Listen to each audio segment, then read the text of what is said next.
जी राधे राधे।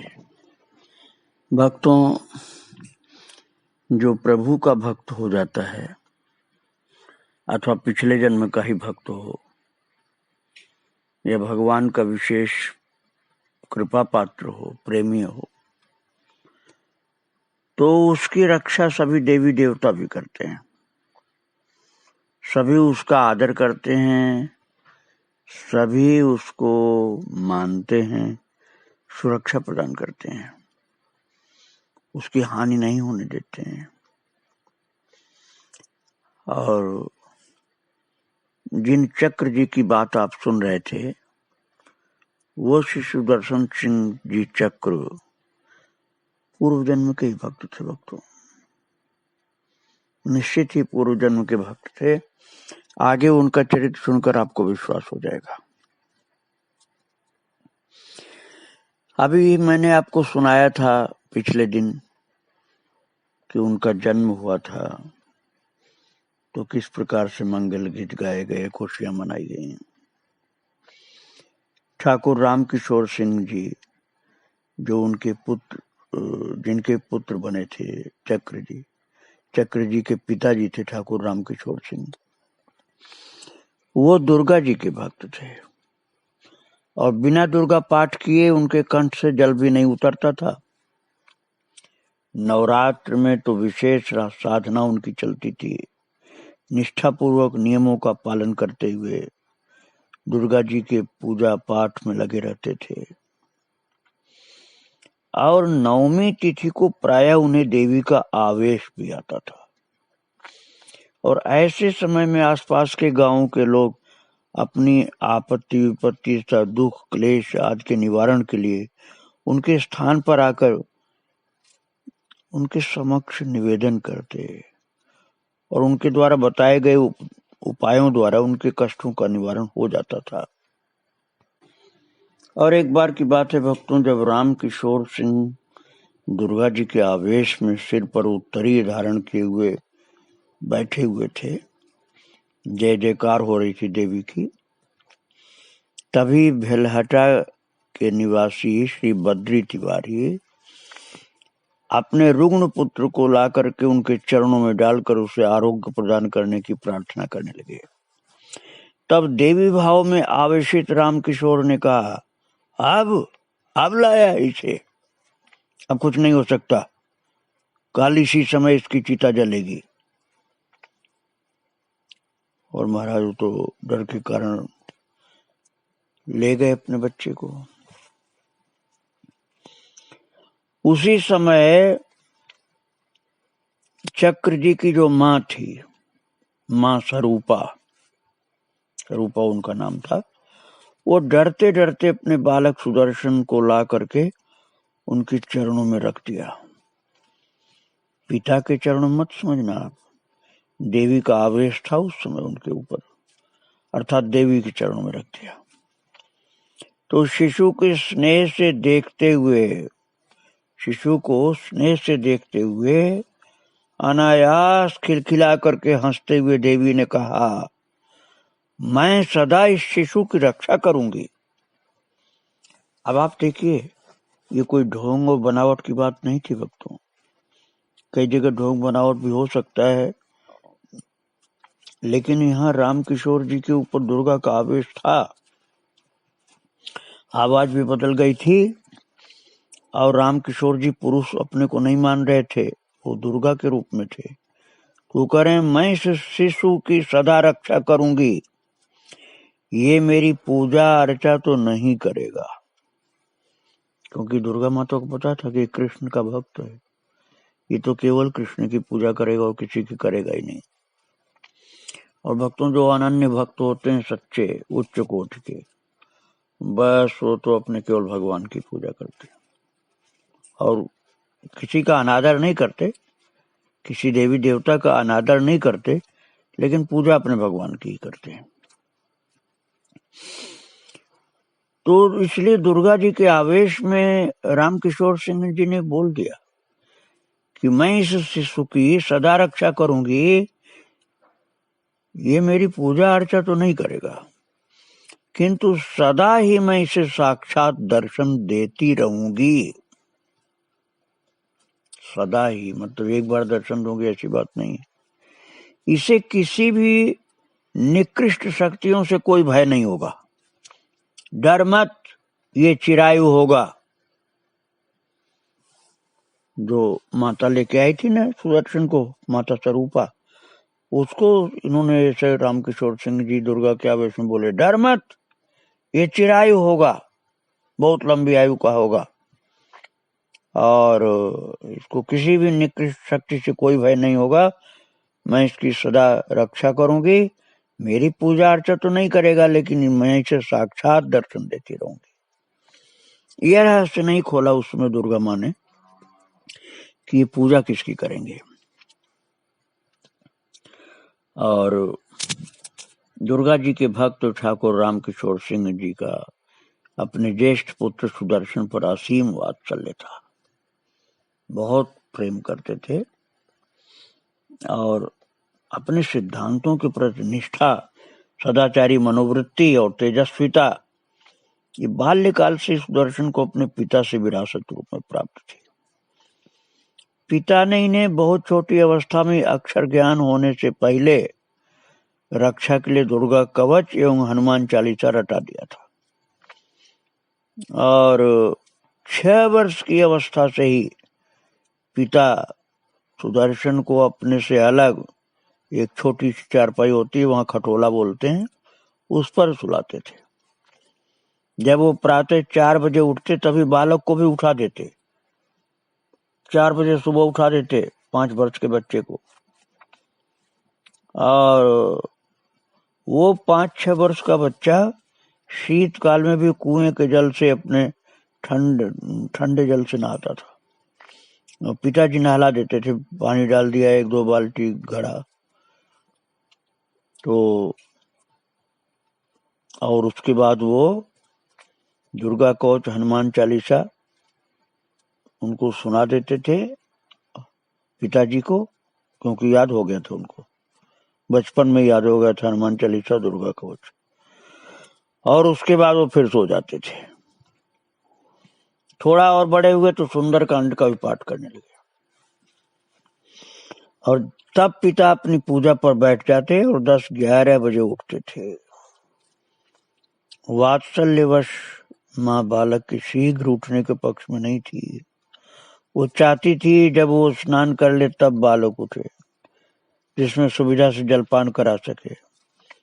अन्यथा बालक तो प्रातः की रोटी को मध्याह्न देने में खाता भी नहीं था। और रात में पिताजी उनके सुदर्शन के जो पिताजी थे रामकिशोर सिंह, वो रोजाना पौराणिक कथाएं सुनाते रात को। और वो पौराणिक कथाएं जिसमें भगवान कृष्ण की, राम जी की और अवतारों की चर्चाएं होती थी, बड़े मन से सुदर्शन सुनते थे। भारत चरित चित्रकूट मिलन प्रसंग पर तो उनके नेत्र भर जाते, आंखों से आंसू गिर जाती थी। सुंदरकांड में हनुमान जी का चरित्र पढ़ते सुनते वीर रस में भर जाते। हनुमान जी का चरित्र उनको बहुत प्रिय लगता, और पिता के तेजस्वी स्वभाव और ओजस्वी वाणी से सुदर्शन तो क्या, घर के सब लोग, नौकर और हलवाहे और चाचा रामाज्ञा सिंह भी बहुत डरते। सभी उनकी बात को महत्व देते थे। ये तो मैंने घर की बात आपको सुनाई। अब आप देखिए किस प्रकार से ठाकुर जी कृपा करते हैं, वो बात आप सुनिए।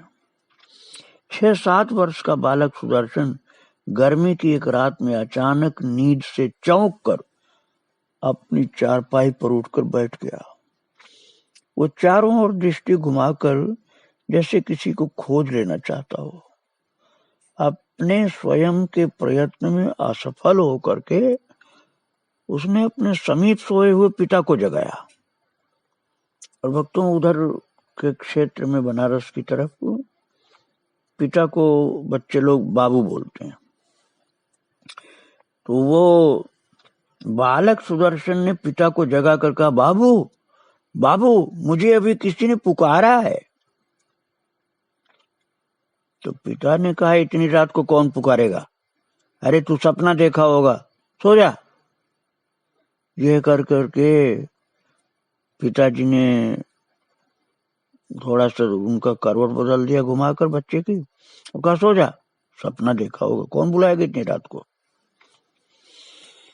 तो बालक तो सोया नहीं था सुदर्शन, बोला नहीं बाबू, मुझे स्वप्न नहीं आया है। बालक अपनी उत्सुकता को, जिज्ञासा को नहीं दबा पाया।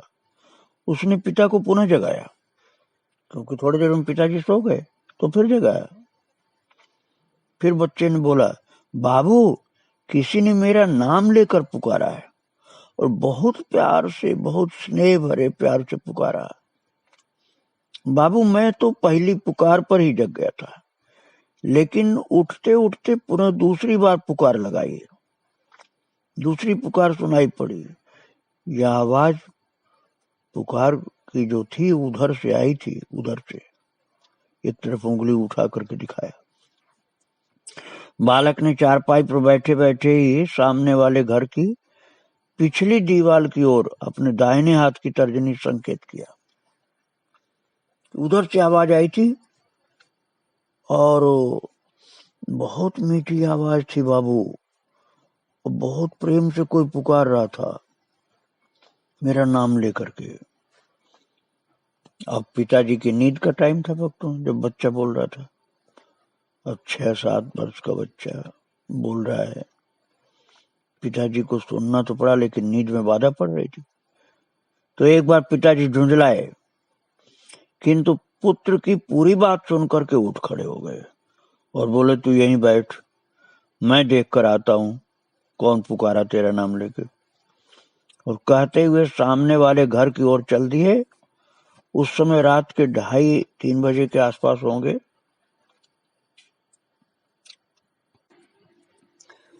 पिता और चाचा रामाज्ञा सिंह के साथ बालक सुदर्शन घर के बाहर 4 दीवारी से घिरे चौक में सोया था। पिता पुत्र के स्वर से चाचा रामाज्ञा सिंह भी जाग गए। बालक को चारपाई पर बैठा देखकर उन्होंने पूछा कि बेटा क्या बात हुई, कैसे बैठा हुआ। तो चाचा के पास बालक जाकर के गोद में चढ़ गया और गले में बांह डालते हुए बोला, हमको कोई बुला रहा था, नाम मेरा लेकर के बहुत प्यार से बुला रहा था। तो चाचा ने कहा कि किसी ने तुमको डराया है क्या। तो सुदर्शन बालक ने कहा, नहीं चाचा, किसी ने मेरा नाम लेकर बड़े प्यार से बुलाया था। मैंने जागने पर दूसरी पुकार भी सुनी, 2 बार पुकारा। एक बार तो मैं नींद में था तब, लेकिन मैं जग गया, फिर जगने के बाद फिर दूसरी बार पुकारा। मुझे किसी ने डराया नहीं चाचा, वो बड़ी मीठी आवाज थी, बड़ी मीठी आवाज थी। सुदर्शन ने अपनी बात समझानी चाहिए। कहां से पुकारा और कौन था, ये सब कुछ पता नहीं। तो चाचा जो थे रामाज्ञा सिंह, उन्होंने कहा, भैया कहाँ गए। चाचा ने उसको हृदय से लगाते हुए सिर और पीठ पर हाथ फेरते हुए पूछा। तो बच्चा उंगली उठा करके दिखाया। बच्चे ने एक तरफ उंगली उठा करके कहा, उधर। सुदर्शन की बात आधी हो सकी कि पिता को लौटते देख करके वो चुप हो गया। राम किशोर सिंह लौट कर अपनी शैया पर बैठे तो सुदर्शन भी चाचा की गोद से उतर पिता के गोद में जाकर बैठा और उत्सुकता से पिता की ओर देखने लगा। क्या हुआ, रामाज्ञा सिंह ने बड़े भाई से पूछा। कौन था, इसे क्यों कोई पुकारा। बालक ने जिधर संकेत किया उधर तो कोई नहीं। बालक को स्वप्न में किसी ने नहीं पुकारा, अथवा इसे भ्रम तो नहीं हुआ। और राम किशोर ने भाई को समझाया, नहीं, अरे हम जग रहे, कोई नहीं। सुदर्शन को समझाया उन्होंने। तो पिताजी ने जबरदस्ती बच्चे का, सो जा बेटा, सो जाओ, कुछ नहीं। आज्ञा के स्वर में कहा, और जब वो सो गया, बच्चा लेट गया, तो चादर से ओढ़ा दिया, और उस समय तो बालक सो गया। लेकिन प्रातः काल उठ करके सुदर्शन ने माँ को रात की पूरी बात बताई। माँ ने कहा, बेटा तुम्हारे पिता मुझे बता चुके हैं। उनका कहना है कि ये तो कोई देवी माँ की अनुकंपा एवं चमत्कार है। हो सकता है कि माँ ही तुम्हें पुकारती हो, अतः चिंता कोई बात की नहीं है बेटा। माँ समझा रही बच्चे को, कोई बात की चिंता नहीं बेटा, तुम भाग्यशाली हो। माँ की स्नेह दृष्टि तुम्हारे ऊपर है, कल्याण करेगी वो। माँ ने पुकारा होगा, ये समझा रही माता स्वरूपा। लेकिन बच्चा फिर बोला, किंतु माँ वो स्त्री की का नहीं, अपितु पुरुष का स्वर था। पुरुष की आवाज थी माँ, वो स्त्री की आवाज नहीं थी। आवाज में बहुत मिठास थी माँ, बड़ा स्नेह से भरा हुआ स्वर था। बालक ने दृढ़ता से अपनी बात समझाने की चेष्टा की। तो माँ ने कहा, अच्छा तब मैं तुम्हारे पिता से पूछूंगी, हो सकता है कथा वाले आचार्य पंडित जी से पूछ के बताएं वो, क्योंकि पंडित जी ये सब बात बता देते हैं। चौथे दिन पुनः वही 3 बजे के लगभग रात में, क्या है कौन है कहता हुआ बालक सुदर्शन चारपाई पर उठकर बैठ गया। वो सिर घुमाकर इधर उधर देखने लगा। जिधर से स्वर आ रहा था उधर चलने को लिए खड़ा हुआ, और पिता के बदले आज चाचा जग गए थे। उन्होंने प्यार से बालक को अपने समीप सुला लिया। उसको फिर वही मीठी आवाज में पुकार आ रही थी, सुदर्शन सुदर्शन। प्रातः उठकर के बालक ने अपनी माँ से रात वाली मधुर पुकार की चर्चा की। सदा की भांति माँ ने समझाने का प्रयास किया, बेटा तुम्हारे पिता यही कहते हैं कि वात्सल्यमयी माँ की असीम कृपा तुम्हारे ऊपर, उन्हीं पर विश्वास रखो, जगत जननी संभालेंगे तुम्हें, अन्यथा ये मधुर स्वर किसका हो सकता है। अब माँ की बात से सुदर्शन का सुकुमार कोमल हृदय समाधान तो नहीं पाया, क्योंकि माँ की आवाज तो स्त्री जैसी होनी चाहिए, और वह आवाज किसी पुरुष की थी, और बहुत मीठी आवाज थी। रह रह करके उस मीठी पुकार का मधुर स्नेहिल प्यार और स्नेह भरा हुआ स्वर उसके कानों में गूंजता था, और उसको लगता था कि जो मुझे इतना प्यार से पुकारता है वो कौन है। उसको देखने का मन उसको होने लगा। बच्चे के नेत्र जैसे उस आवाज के पीछे कौन है इसको देखने के लिए व्याकुल होने लगे, और चुपके से उठकर अनुमान से उस दिशा की ओर चल देता। गंभीर मधुर कोमल स्वर, कहां से आवाज आती है सोच करके विचलित सा होने लगता। कैसे देखूं कौन है। ये पुकार कई दिन हुई भक्तों, सुदर्शन सुदर्शन ऐसे उसका नाम लेकर के बड़ी मीठी आवाज आती थी। ऐसा लगता था ठाकुर जी उसको पुकारते थे, क्योंकि उनका सखा था ना, पिछले जन्म का ही सखा था भक्तों, इसलिए भगवान ही बड़ी मीठी आवाज में पुकारते थे। अब बालक को इस मधुर स्वर का अभ्यास हो गया सुनने का, इसलिए अब किसी से कुछ नहीं कहता था। जब ये आवाज रात में सुनाई पड़ती थी, उठ के बैठ जाता था और मुस्कुराता था, हंसता था। पिता को लगा कि शायद उसको कोई बीमारी हो गई दिमाग की, तो उन्होंने एक मनोवैज्ञानिक डॉक्टर से पूछा, तो वो डॉक्टर साहब भी कुछ नहीं बता पाए कि क्यों ऐसा होता है। और कालांतर में एक अच्छे संत सुयोग से पधारे और उनसे चर्चा की उनके पिता ने, सुदर्शन के पिता ने।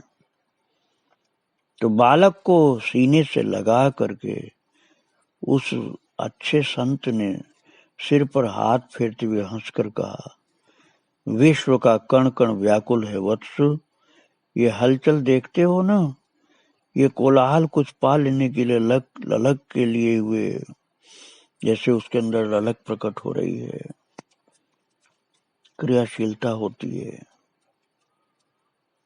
वही पुकार का अर्थ होता है बेटा। उससे मिले बिना शांति, सुख और विश्राम नहीं होता पुत्र। संत समझा रहे हैं, मुझे पुकारने वाला कौन है, मुझसे क्या चाहता है वो, ये बालक ने पूछा। तो संत जी ने कहा वो तो सभी को पुकारता है। संत खुल करके हंस पड़े थे, बोले वो तो सभी को पुकारता है, लेकिन कोई सुनता है कहाँ। वो तो बड़ा कृपालु है, वो तो सभी जीवों को पुकारता है कि आओ मेरी तरफ, लेकिन कौन सुनता है उसकी आवाज। तुम्हारा परम सौभाग्य है कि तुम्हें वो पुकार सुनाई दी। इस पुकार को, स्वर को स्मरण रखो। पुकारने वाला कौन है, बस यही जानना है तुमको। यही जानने के लिए तुम्हारा जन्म हुआ बेटा। लोग उसको, पुकारने वाले को छोड़कर व्यर्थ की वस्तुओं में लगे रहते हैं। खोज सब उसी को रहे हैं, किंतु विपरीत दिशा में खोज रहे हैं। कोई कोई ही गंतव्य का अवलंबन कर पाते हैं। तुम भी उसे जानो, बस चलते रहो, वो स्वयं संभाल लेगा। संत जैसे आए थे वैसे ही प्रसन्न मन से बालक की मनस्थिति देखकर अपने आप में खोए से भगवान को याद करते हुए उठ करके चले गए। भक्तों, प्रश्न का समाधान तो उस दिन में नहीं हो सका, लेकिन बच्चे को अच्छा लगा कि ये संत जी जो बता रहे थे बड़ी अच्छी बात बता रहे थे। वो तो कह रहे थे कि वो तो सभी को पुकारता है, लेकिन कोई सुनता नहीं है उस पुकार को। तुम भाग्यशाली हो जो तुमको पुकार सुनाई पड़े, ऐसा महाराज जी बता रहे थे। ये सुन करके सुदर्शन के मन में बहुत संतोष हुआ। पूरा समाधान तो नहीं हुआ, लेकिन अच्छा लगा कि महाराज जी ने हमको बहुत अच्छी बात बताई। और भक्तों, उस बालक को लगता था कि मैंने संसार की आज तक जितनी पुकारें सुनी हैं उनसे विशेष बात है, आनंद है, रस है इस पुकार में। उस मीठी पुकार की समता तो मन प्राणों में ऐसी है कि किसी से मेल ही नहीं खाती। उसकी समता कहीं कोई पुकार नहीं पा सकती है। इस पुकार ने शैशव में उसे सदा के लिए गंभीर और एकांत प्रिय बना दिया। इस मधुर दिव्य कन्हैया की वाणी ने, प्रभु की स्नेह भरी पुकार ने बच्चे के हृदय को इतना आनंद से भर दिया था कि वो सदा के लिए गंभीर हो गया, एकांत प्रिय हो गया। भीड़ भाड़ में उसे अच्छा ही नहीं लगता था, और उसी पुकार को वो ध्यान करता रहता था कि मुझे प्रभु ने पुकारा है। महाराज जी बता गए हमको कि वो तो सभी को पुकारता है, लेकिन कोई सुनता नहीं उसकी पुकार को। तुमने सुन लिया, तुम भाग्यशाली हो। वो पुकारने वाला तो सभी को पुकार रहा है कि हमारी शरण में आ जाओ, हमारी शरण में आ जाओ, मैं पुकार रहा हूं तुमको। और भक्तों, जो ये दिव्य ध्वनि प्रभु की सुनाई पड़ी थी, बालक सुदर्शन उसी पुकार को मन में याद करता रहता था, और एक गंभीरता और एकांत प्रियता के साथ उसको आनंद की अनुभूति होने लगी। उसी आनंद की अनुभूति में वो मस्त रहता था। और पिता से रामचरितमानस सुनता रहता था। बहुत चौपाइयां भी कंठस्थ हो गई थी। तो एक दिन पिताजी ने पढ़ा, राम ब्रह्म व्यापक जग जाना, परमानंद परेश पुराना। और ये जब वो पढ़ करके रुके, थोड़ा सोचने लगे इसके विषय में, तो पिता से बच्चे ने पूछा, बाबू रामायण में लिखा है कि राम ब्रह्म व्यापक जग जाना, इसका क्या अर्थ हुआ? क्या राम अर्थात भगवान व्यापक हैं सर्वत्र? वही सर्वत्र व्यापक हैं? कहीं वही तो नहीं मुझको पुकार रहे हैं? ऐसी बात उसके मन में गूंजने लगी। आगे इस होनहार दिव्य प्रभु की प्रीति भरे हुए बच्चे की, सुदर्शन जी की कथा को मैं फिर सुनाऊंगा। आज इनको प्रणाम करके यहीं विराम दे रहा हूँ। श्री राधे राधे, जय श्री राधे राधे।